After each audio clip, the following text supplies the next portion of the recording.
Hi friends, ಇವತ್ತಿನ recipe ಬಂದು green rice ಅಂದರೆ ಪಾಲಕ್ ರೈಸ್. ಪಾಲಕ್ ರೈಸನ್ನು ಯಾವ ಥರ ಮಾಡೋದಂತ ಈ ವಿಡಿಯೋದಲ್ಲಿ ಕಂಪ್ಲೀಟಾಗಿ ಹೇಳಿದ್ದೀನಿ. ವಿಡಿಯೋನ ಎಲ್ಲೂ ಸ್ಕಿಪ್ ಮಾಡಬೇಡಿ, ಕೊನೆವರೆಗೂ ನೋಡಿ. ಬನ್ನಿ ಆಗಿದ್ದರೆ ವಿಡಿಯೋನ ಸ್ಟಾರ್ಟ್ ಮಾಡೋಣ.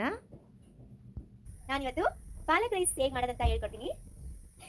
ಅದಕ್ಕೆ ಬೇಕಾದ ಇಂಗ್ರೀಡಿಯೆಂಟ್ಸ್: ನಾನಿಲ್ಲಿ ಒಂದು ಈರುಳ್ಳಿ ಹೆಚ್ಚಿಟ್ಕೊಂಡಿದ್ದೀನಿ, ಒಂದು 4 ಹಸಿಮೆಣಸಿಕಾಯಿ, ಒಂದು ಸ್ವಲ್ಪ ಶುಂಠಿ, ಹಾಗೆ ಪಾಲಕನ್ನು ಈ ರೀತಿ ಚೆನ್ನಾಗಿ ಕುದಿಸ್ಕೋಬೇಕು. ನೋಡಿ ಗೈಸ್, ನಾನಿಲ್ಲಿ ಅನ್ನಕ್ಕೆ ಇಟ್ಕೊಂಡಿದ್ದೀನಿ.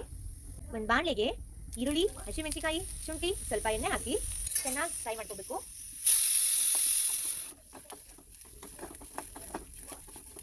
ಮೀಡಿಯಂ ಫ್ಲೇಮಲ್ಲಿ ಇಟ್ಕೊಂಡು ಚೆನ್ನಾಗಿ ಫ್ರೈ ಮಾಡ್ಕೊಳ್ಳಿ. ಫ್ರೈ ಮಾಡೋದು ನೋಡಿ, ಕುಕ್ಕರ್ ವಿಸಿಲ್ ಹಾಕ್ತಿದೆ ನೋಡಿ.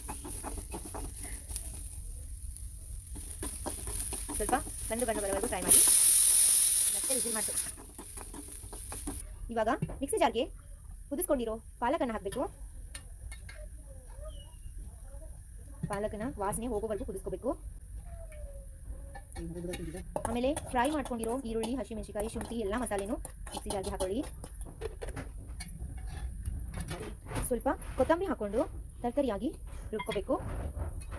ಈ ಥರ ತರ್ತರಿಯಾಗಿ ರುಬ್ಕೋಬೇಕು. ನೋಡಿ, ಸ್ಮೆಲ್ ಅಂತೂ ಸೂಪರ್ ಆಗಿ ಬರ್ತಿದೆ. ಮೊದಲು ಎಣ್ಣೆ ಹಾಕಬೇಕು.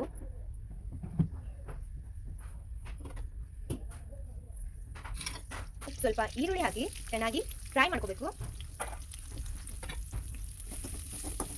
ಸ್ವಲ್ಪ ಗೋಲ್ಡನ್ ಕಲರ್ ಬರೋವರೆಗೂ ಫ್ರೈ ಮಾಡ್ಕೊಳ್ಳಿ. ಇದಕ್ಕೆ ಸ್ವಲ್ಪ ಉಪ್ಪು. ಈ ಥರ ಚೆನ್ನಾಗಿ ಲೋ ಫ್ಲೇಮಲ್ಲಿ ಇಟ್ಕೊಂಡು ಫ್ರೈ ಮಾಡ್ಕೋಬೇಕು.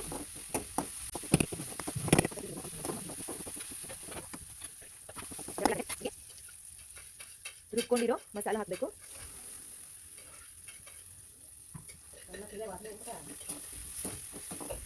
ಪಾಲಕ್ದು ಎಲ್ಲ ಸ್ಮೆಲ್ ಹೋಗೋತನ ಈ ರೀತಿ ಫ್ರೈ ಮಾಡ್ಕೊಳ್ಳಿ. ಈ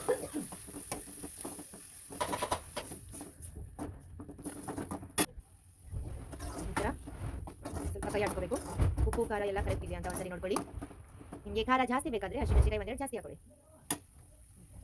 ಈಗ ಒಂದು ಕಡಾಯಿಯಲ್ಲಿ ರೆಡಿ ಮಾಡ್ಕೊಂಡಿರೋ ಅನ್ನ ಹಾಕೊಂಡು ಹುರಿದಿರೋ ಮಸಾಲೆ ಎಲ್ಲ ಇದ್ರಲ್ಲಿ ಹಾಕೋಬೇಕು. ಕಡಾಯಿ ಸ್ವಲ್ಪ ದೊಡ್ಡದೇ ತಗೋಬೇಕಾಗುತ್ತೆ.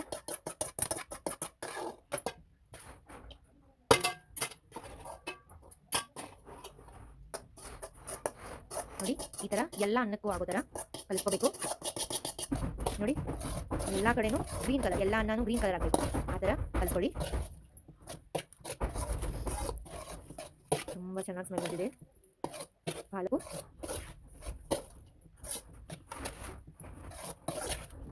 ನೋಡಿ ಫ್ರೆಂಡ್ಸ್, ಫೈನಲ್ ಆಗಿ ಗ್ರೀನ್ ರೈಸ್ ಅಂದರೆ ಪಾಲಕ್ ರೈಸ್ ರೆಡಿ ಆಯಿತು. ನೋಡಿ, ಗ್ರೀನ್ ಕೇಕ್ ಥರ ಕಾಣಿಸ್ತಿದೆ ಅಲ್ವಾ? ನೀವು ಒಂದ್ಸರಿ ಮನೇಲಿ ಟ್ರೈ ಮಾಡಿ, ಟೇಸ್ಟ್ ಹೇಗಿದೆ ಅಂತ ಕಾಮೆಂಟ್ನಲ್ಲಿ ತಿಳಿಸಿ. ಮತ್ತೆ ಯಾವುದಾದ್ರೂ ಹೊಸ ರೆಸಿಪಿ ಬೇಕಂದರೆ ಕಾಮೆಂಟ್ ಬಾಕ್ಸಲ್ಲಿ ಕಮೆಂಟ್ ಮಾಡಿ ಟ್ರೈ ಮಾಡುವ. Thank you.